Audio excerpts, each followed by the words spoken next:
आज बड़े घर की छोटी बहू में वो होने वाला है जिसने अहाना के सब्र की आखिरी हद पार कर दी है। एक फैसला, एक अपमान और एक ऐसा मोड़ जो पूरे घर की तस्वीर हमेशा के लिए बदल देगा। घर का माहौल आज बेहद भारी है।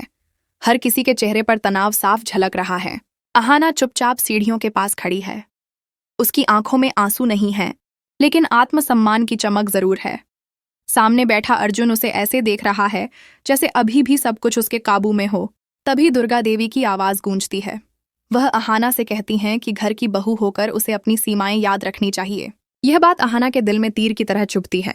वह धीरे से सिर उठाती है और पहली बार बिना कांपे जवाब देती है।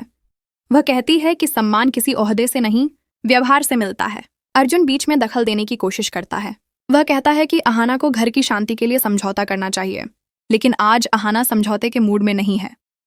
वह साफ शब्दों में कहती है कि अब वह चुप नहीं रहेगी, क्योंकि उसकी खामोशी को हमेशा उसकी कमजोरी समझा गया। घर के बाकी लोग सकते में आ जाते हैं। किसी को उम्मीद नहीं थी कि अहाना इस तरह खुलकर बोलेगी। छोटी बहू होने के बावजूद उसकी आवाज में ऐसा आत्मविश्वास है जो बड़े बड़ों को भी सोचने पर मजबूर कर देता है। वह कहती है कि अगर इस घर में रहने की कीमत उसका आत्मसम्मान है, तो वह ऐसी कीमत चुकाने को तैयार नहीं। दुर्गा देवी पहली बार असमंजस में पड़ जाती हैं। उन्हें एहसास होता है कि अहाना अब वही डरपोक लड़की नहीं रही जिसे दबाया जा सके।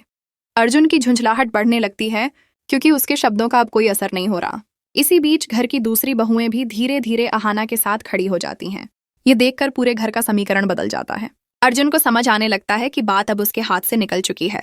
एपिसोड का अंत उस पल पर होता है जब अहाना एक ऐसा फैसला लेने का संकेत देती है जो आने वाले समय में पूरे परिवार को झकझोर देगा।